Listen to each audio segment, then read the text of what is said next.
अस्सलाम वालेकुम दोस्तों। आज का टॉपिक है स्टोरी का हमारा हसद। ज़ैनब बहुत ज़्यादा हसद करती है, तो देखते हैं कि ज़ैनब हसद करना कैसे छोड़ती है और उसका दिल कैसे पुरसुकून होता है। चलिए स्टोरी स्टार्ट करते हैं। बिस्मिल्लाहिर्रहमानिर्रहीम। ज़ैनब 16 बरस की थी और वो हर तरह से अच्छी और होशियार थी, मगर उसके दिल में एक बहुत बुरी आदत आ गई थी और वो थी हसद। वो दूसरों की कामयाबी और अच्छी चीज़ें देखकर जलने लगती थी। जब उसकी सहेली को इम्तिहान में अच्छे नंबर मिलते तो ज़ैनब उसे ऊपर से तो गले लगाती, मगर उसका दिल अंदर ही अंदर खामोशी से जलता रहता था। उसे ये लगता था कि अल्लाह ने सब अच्छी चीज़ें और खुशियाँ सिर्फ दूसरों ही को दे दी है। जब पड़ोसियों के घर कोई नई और महंगी चीज़ आती तो ज़ैनब रात भर चैन से सो नहीं पाती थी।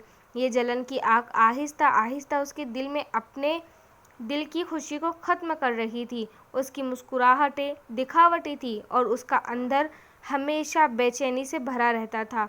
एक दिन ज़ैनब ने अपने मोहल्ले के एक नेक और बुज़ुर्ग इमाम साहब को अपनी सारी परेशानी बताई।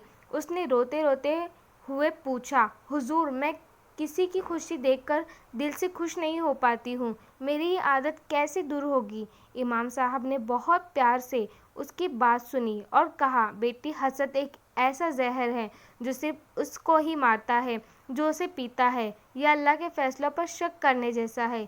उन्होंने ज़ैनब को एक सादा मगर करने में बहुत मुश्किल काम बताया। आज से तुम जब भी किसी से जलन महसूस करो तो उसके लिए सच्चे दिल से दुआ मांगो और अल्लाह से वही चीज़ मांगो जो तुम अपने लिए पाना चाहती हो। ज़ैनब ने ये सुनकर सोचा कि ये तो बहुत ही मुश्किल है, मगर उसने पक्का इरादा करके इस नसीहत पर अमल करना शुरू कर दिया। जब उसे अपनी सहेली की तरक्की पर जलन होती तो वो कहती, या अल्लाह, इसे और ज़्यादा दे और मुझे भी अपने फसल से अच्छी रोज़ी दे। शुरू में उसकी दुआओं में कोई सच्चाई नहीं थी, वो सिर्फ ज़बान से कह रही थी, लेकिन धीरे धीरे जैसे ही वो ज़बरदस्ती दूसरों के लिए अच्छा सोचने लगी, उसके दिल का बोझ बढ़ता गया, हटता गया। उसे ये समझ आ गई कि अल्लाह के दूसरों को देने से उसकी अपनी रोज़ी में कोई कमी नहीं होती। जैसे ही उसने दूसरों के लिए खुशी से दुआ मांगनी शुरू की, अल्लाह ने उसके लिए अपने दिल में भी सुकून भरना शुरू कर दिया। कुछ ही हफ्तों में हसद की आग पूरी तरह बुझ गई और ज़ैनब ने अपनी ज़िंदगी में पहली बार असल सुकून महसूस किया। उसे समझ आ गया कि अल्लाह ने जो कुछ भी दिया है, इसी में खुश रहना ही सबसे बड़ी दौलत है। तो देखा दोस्तों आप लोगों ने ज़ैनब को कितनी प्यारी बात और कितनी अच्छी नसीहत मिली है, और ज़ैनब अब कितनी खुश है अपनी ज़िंदगी में, और वो भी हसद करना छोड़ दी है उसने। हमारे प्यारे रसूल सल्लल्लाहु अलैहि वसल्लम ने भी फरमाया है कि हसद गुनाहों को बहुत ज़्यादा बढ़ा देता है और हमारी नेकियों को बहुत ही तेज़ी से मिटा देता है। तो हसद करना आप लोग भी छोड़ दे।